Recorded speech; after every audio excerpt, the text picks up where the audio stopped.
Apart from the football fiasco inquiry, 7 other inquiries have been established over the last 5 years to deal with matters of grave public concern. But the records show that the public outcry which led to the establishment of these inquiries is gradually turning into a stony silence, all but forgotten and gathering dust in media archives. 24th March 1987. Inquiry into alleged corruption at Mount Hope, Point Lisas and Iscot. Cost $200,000. Report pending. Chief Commissioner Alan Alexander. And it died a natural death. Nothing occurred. 8th May 1987. Inquiry into constitutional reform. Duration 3 years. Chief Commissioner Sir Isaac Hayat Ali. It was presented, and up to today, that report has not been debated in Parliament, and government has not taken any decision, either the last government or this government, in respect of the particular matter. So it was a colossal waste of time, a waste of energy, and in effect a waste of taxpayers' money. 3rd June 1988. Inquiry into an explosion at Camp Omega, in which 6 men died. Report pending. Chief Commissioner Justice Alcalde Warner. Still going ahead. There's no end to it, and one doesn't know when it's going to finish. If it is that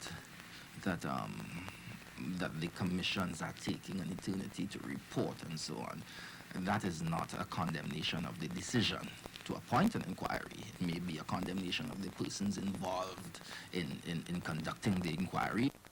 28 July 1989. Inquiry into the presumed death of PC Salvery and operations of the Police and Defence Force at La Tinta Bay. Duration 3 years. Cost $500,000. Chief Commissioner Frank Solomon. Well, when one reads the Act, one gets the impression that commissioners really ought not to charge fees for the work that they do. But my information is that no charges have been laid, and I'm quite surprised. I'm quite surprised because the report of the commission, from what I remember, having read the report was quite clear that in the view of the commissioners, crimes have been committed. 17th March 1989. Inquiry into the retention of the death penalty. Report submitted. Chief Commissioner Elton Prescott. The commission recommends that the death penalty be proceeded with, or be retained, and then the government sits on it. Well, I mean, that is an indictment against the government, and that's an indictment against the present government. Whether the death penalty should apply to certain offences, whether there should be degrees of murder, these things have important impact on the social life of the country. No decision has been taken. 16th April 1992. Inquiry into allegations of a drug cartel in the police service. Report submitted. Chief Commissioner Justice Alcalde Warner. Not debated or publicized. 26 June 1992. Inquiry into 13 deaths at St. Anne's Hospital. Report pending. Chief Commissioner Sir Isaac Hayat Ali. The government is using the public inquiry machinery as a vehicle for diverting public opinion away from the issue which was involved at the time, which in effect is taking away the role of an inquiry as an instrument of government to an instrument of suppression. Well, I am sure that that's what governments have done in the past. I don't know that that the NAR government did that when we appointed commissions. The purpose was to get at the bottom of the problem that faced the country at the time. I think the public perception of commissions of inquiry is that they serve no useful purpose. That is unfortunate, but understandable.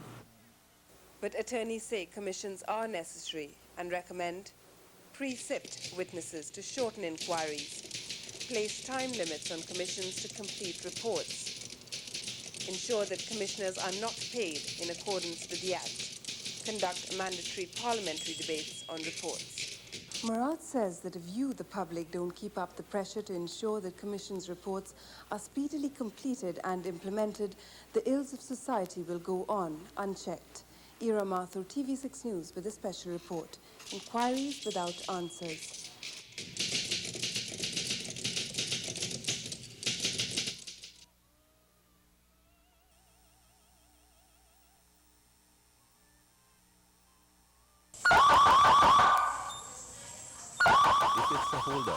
it would display the name of the premises and its address along with the type of signal, whether it's a hold-up or a burglary. You tend to put in the raw time, and that's your security. You know, your gates and your raw time windows, something for the door. And then you find eventually from experience that, you know, because of the sophistication of some of the burglars, that really doesn't offer you the protection. So you go to the next stage, which is to put an electronic alarm system. You're being robbed in movie-style scenarios. So people know that no one is safe, not even the president, not even the poor man, wherever he lives. That is the feeling that we have in this country. None shall escape, and that is what makes the fear a very heavy burden on every citizen, because they walk around just thinking, will it be me next? Police statistics show that robberies and break-ins are among the crimes now on the rise, giving way to fear and a people living in jail. The public is gripped by this rampant existence of fear, and their only reaction on a personal basis is to fortify themselves at home. So what you have really these days are not homes in the traditional sense, with an open porch, a window for breeze to come in. You have garrisons, you have fortresses. Widespread fear means business for some 200 security and related firms around the country. Services ranged from armed guards, sophisticated alarms, automatic gates and dogs. Ironically, the price tag of up to $30,000. When the glass is vibrated at a certain frequency, it triggers the glass break. And I decided on it because we have this, I don't know the span of this. This must be 12 feet of open window, which I specifically wanted because I wanted to retain that tropical openness, that indoor-outdoor feeling. Burglar proofing is no longer an option. The days gone by where it was more restricted to areas. Nowadays, anywhere you building a home, whether it be the low class, middle income, or upper income bracket, right, burglar proofing is in fact necessary. 5 years ago, I think one could have still left their back doors with an ordinary wooden door, right. Now it's no longer like that. Every area is susceptible. Everybody in the area is kind of unsafe for themselves, right? Because some need work, this one crying out for this, some crying out for that, right? And I think now everybody ain't happy. And it goes for a lot of people around too. Police say they're doing all they possibly can to tackle crime. Given the constraint within which we have to operate, we could hardly be expected to do more. Some of them do not ever report, so that you have one of these intransigents going free, when in truth and in fact with their support, we would have been able to curtail some offenses by quite a few, if only they would report. And security firms fill the gap. If you had this sort of police service that people felt confident that, you know, that they would get the response, and they felt that, you know, the majority of break-ins, the would-be attackers are apprehended, and there was a concerted effort to get to the bottom of crime. I think that has been one of the major problems, that without that confidence, people have to look out for themselves.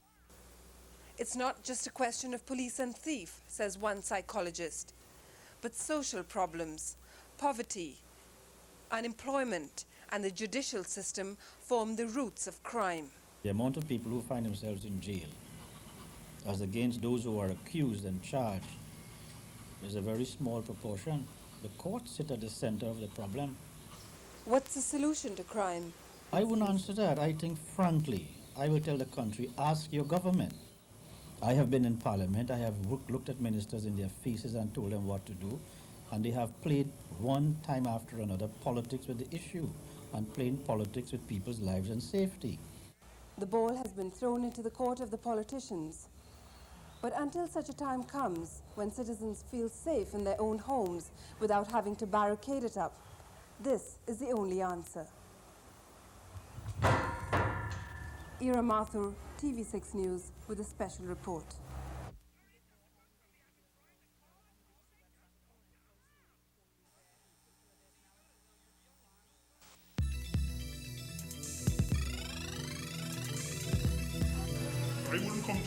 say and just talk about it, I know for 100% sure that there's fraud at Trinidad. I've seen it take place. When Trinidad called in the fraud squad last month, it was to investigate suspected fraud running into millions of dollars. Official sources say up to $9 million was embezzled from the purchasing department. The OWTU says the figure stands at over $40 million. Whatever the true figure, this Trinidad worker claims to have full knowledge of the fraud. A junior employee at Trinidad, Mr. X, emerges as the chief protagonist. He's the kingpin behind it, but he's not the only person involved in the fraud. There are other companies. There's two major oil companies that supply Trinidad for good. They also have been involved in the fraud. Here's what he says happened. Orders for thousands of dollars were made out in forms. The white copy went to the suppliers, the pink to invoicing, and the blue and the yellow to the warehouse. The guy in concern, Mr. X, he used to sign the bill as receiving at the warehouse, but actually no goods came to Trinidad. There was just a signature, and then it was taken over to the payment department, where it was matched up with the company's pink copy, which the guys forged the signature of the managers, and they were paid on that. That's just to show that there's a flaw in the system at Trinidad. Because if an ordinary material assistant, I should say, could do such thing, then anybody could defraud the company. And this has been going on for the past 3-4 years. We are treating the matter as one of our priority fraud investigations at this point in time. And we are hopeful that the investigations will be swift and thorough because we are very concerned about the matter. We find that it is being treated a bit too quietly, you know. By now, some people should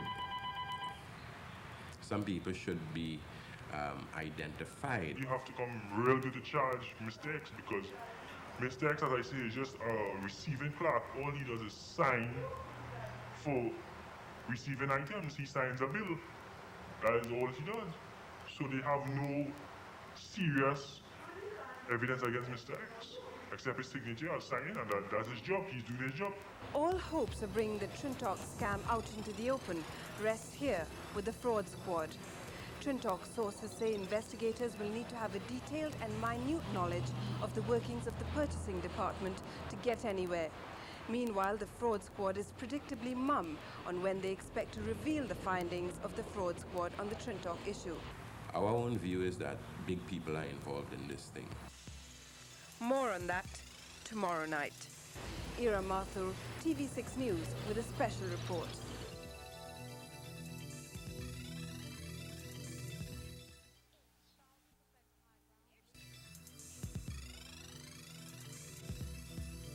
In last night's special report, one Trinidad employee with alleged inside knowledge of the fraud revealed just how millions of dollars were embezzled from the company, Trinidad. The question now is, how did such a major fraud scam go undetected by the company for some 3 to 4 years before the fraud squad were brought in? But the company senior management level should investigate the managers at the materials department, at the purchasing department.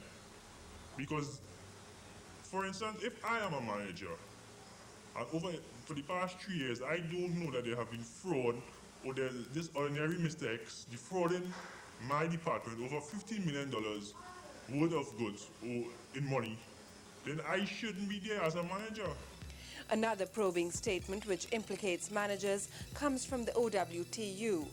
I do not accept at all that we, with an absence of systems to detect and to stop what is taking place. My advice to the management is that they must begin to do their jobs. This worker says goods are disappearing from Trinidad's material department, which holds an estimated $200 million worth of stock. The people at the refinery, up at the refinery, different plants would come down and say, this is a rush job and we need so and so and so. And they don't have any documents saying that they want that. But because of their ranks or their position, they just load it up into a vehicle and they go. These goods probably taken from the warehouse goes back to a supplier, an oil field supplier, and then it's supplied back to Trinidad. And what proof do you have of this? Well, there is proof. There is proof. Everybody knows proof, but I personally see what has been going on. There are claims of other discrepancies. Our company has been ordering bed, mattresses, microwave oven, fridges. I don't know why you could swear like for a house. These kind of things, I want to know what's going on. We don't really order these things. And you see it coming in.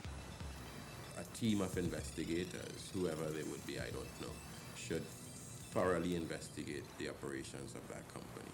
As a matter of fact, I go so far as to say that all of these companies should now be subject, because of what has been happening, should now be subject to some kind of parliamentary scrutiny. One more question. Why did Trintalk employees stay silent in the matter if they knew about it? There are more of employees had an idea. But they just wasn't saying anything because Mr. X was just like them. He was a small fry, I should say, just like them. And he was being ridiculed and frustrated. And everybody shared in the wealth. Including you? Well, I refuse to comment on that. Ira Mathur with the TV6 Special Report on fraud at Trintalk.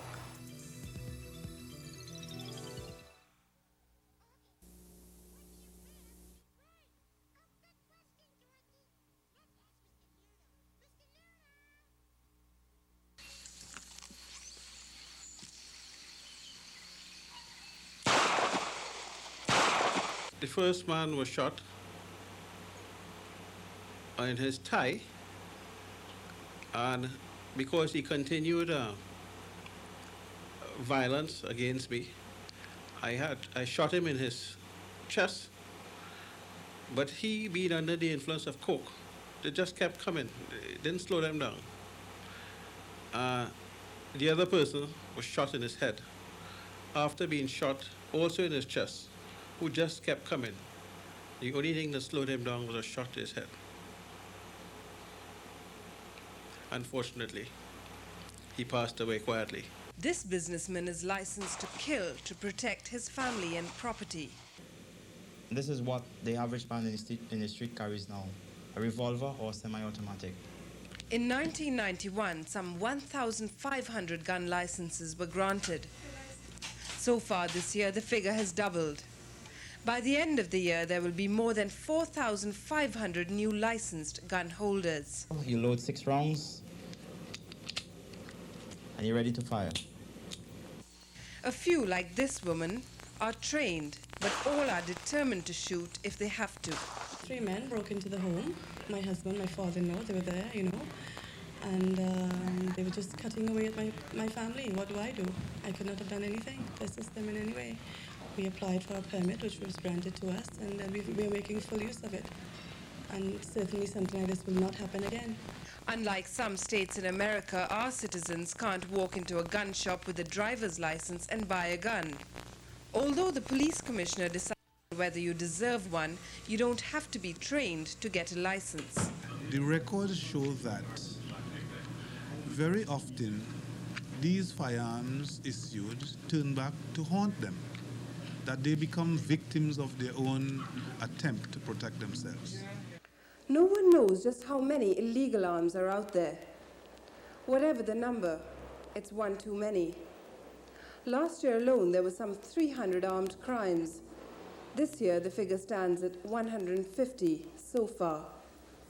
All in all, a potentially controversial and explosive situation. The guns will just bring on criminal guns, and the criminals will outgun anybody. If you have a gun, the criminal's going to get a better one, and it's just going to escalate like that. You're going to move straight back into the position you were before, of being threatened by the criminal. They're going to get more sophisticated weapons no matter what you do. Look at the amount they had in July. You reach to a situation whereby the businessmen and certain members of the public have to have weapons, have them trained properly, and arm them. To shoot to stay alive, if somebody shoots at me, I'm going to shoot back. That sounds stupid, because if somebody shoots at you and they're accurate, then you don't live to shoot back. So that we don't only deal with shoot, we deal with a don't shoot situation, an alertness situation, a situation that makes the defense gun owner aware of his or her surroundings. This sort of viciousness and power creeping to society. I think it's all quite wrong. It's going opposite to what the religions and the people and the thoughtful people are trying to move society the other way, and this is obviously going to push it the wrong way. If you are armed and the man is coming at you with a knife and you tell him to drop that knife and he fails to do it, he's going to be shot. You did not have a weapon, and he came with that, he's going to kill you. One mustn't be judge and jury with a gun in your hand. The bottom line is that a gun in untrained hands brings power without responsibility, which can only lead to loss of human life. Ira Mathur, TV6 News, with a special report on citizens up in arms.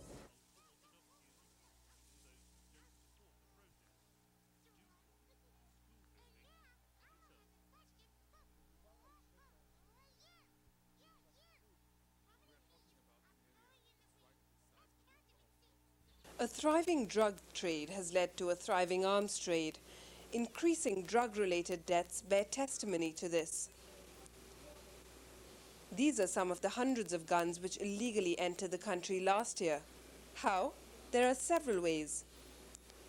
They could have been shipped in from Miami, tucked inside plywood, and somehow passed customs at a port, like the Jamaat arms.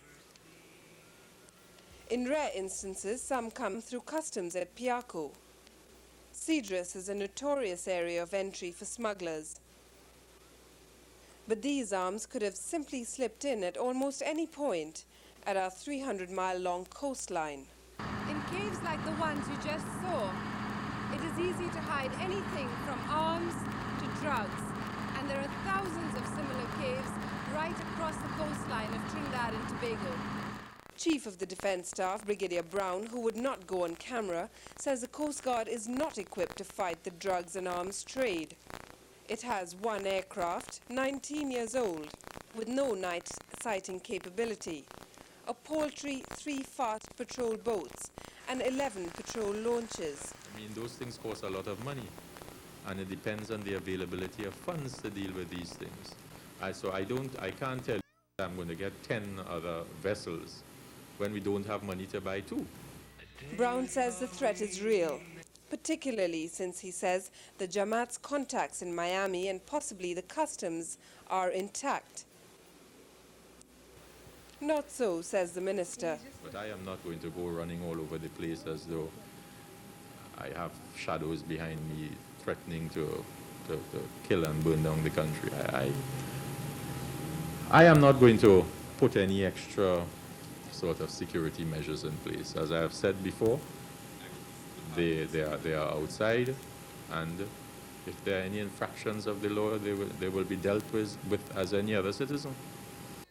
What's to be done? The National Security Minister says with assistance from America and France, the government will be able to crack the drug and arms trade soon, starting with customs. We have a big problem at customs, and it is something that the government has reiterated over and over, that we are dealing with that situation. And I mean, it is one of the most crucial areas in this country, that is the ports and the whole customs function. Arresting so-called drug lords. Very soon we will probably have the type of information and evidence that we require before in order to arrest those so-called drug lords, as you put it. One must understand that you do not just accept rumor that X or Y are drug lords and you just go out there and arrest them. You need proper evidence to have convictions. The fact is, there are still a large number of arms out there. In the early 70s, the infamous Flying Squad fought armed guerrillas. The solution could lie in an amnesty. If it is that it is not possible to find the arms through the normal security measures, then one may very well have to consider some amnesty program to get these people to bring in their arms. The Chief of Defence says it's time citizens do their duty, tip off the security forces when they can. In the meantime, we live behind bars, are sometimes armed, and perhaps not a little paranoid. Ira Mathur, TV6 News, with a special report, Up in Arms.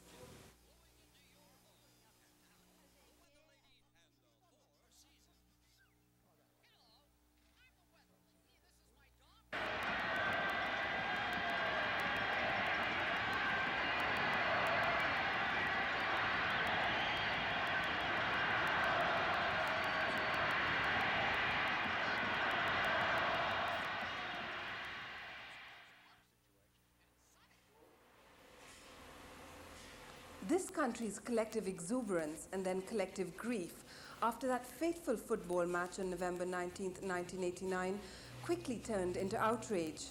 But how many of you still remember your concerns over an overcrowded stadium? It was you, the taxpayer, who requested the Commission of Inquiry, and you, the taxpayer, who are still paying for it.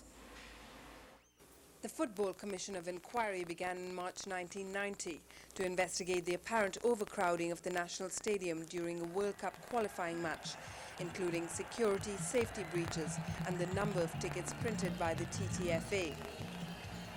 43 meetings, 42 witnesses, and 2.5 years later, there seems to be no end in sight to it. I feel personally, and I think people must begin to feel this, investigation must be expensive, notwithstanding Mr. Simangal's protestations, but I feel it must be expensive, and it needs to be brought to a conclusion. What we need to ascertain is why. Why is it that commissions of inquiry appear to take so long to submit their reports? And a good example of that, which is current, is the football inquiry, which seems, from the public's point of view, to be going on ad infinitum. Although the Attorney General would not comment, TV6 understands that this inquiry could be costing the state up to $500,000 so far. So why the delay? Commissioner Lionel Simangal, who would not go on camera, calls it one of the most dynamic and complicated inquiries ever held here, and one with many blocks, the biggest of which is that the TTFA took 2 years to submit its audited accounts, still uncertified by their accountant.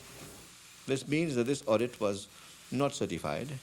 Nevertheless, the Trinidad and Tobago Football Association at its annual general meeting approved this uncertified audit by a vote of 16 to 13. That was deemed inadequate. A team of government auditors were appointed, who in turn recommended a full-time auditor to the inquiry. O'Connor admits the accounts were late, but... Is it a slow on the people who have done the audits? I don't know, but I have never heard of an auditor having his audit audited.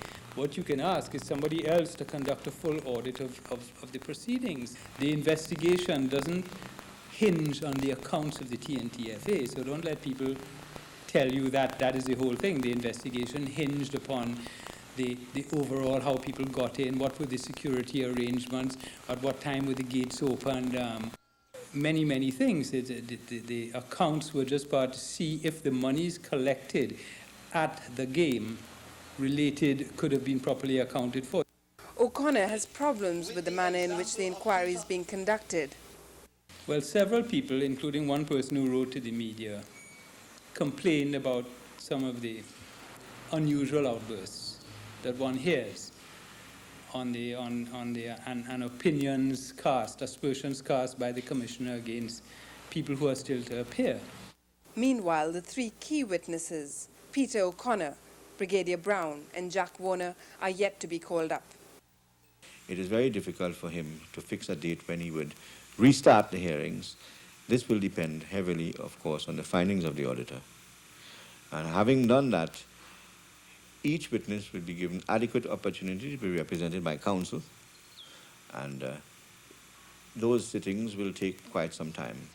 When the report is submitted, and there is no pressure from the public because they're not concerned, the very person to whom the report is submitted feels no special need to pursue it because it is no longer topical or no longer controversial.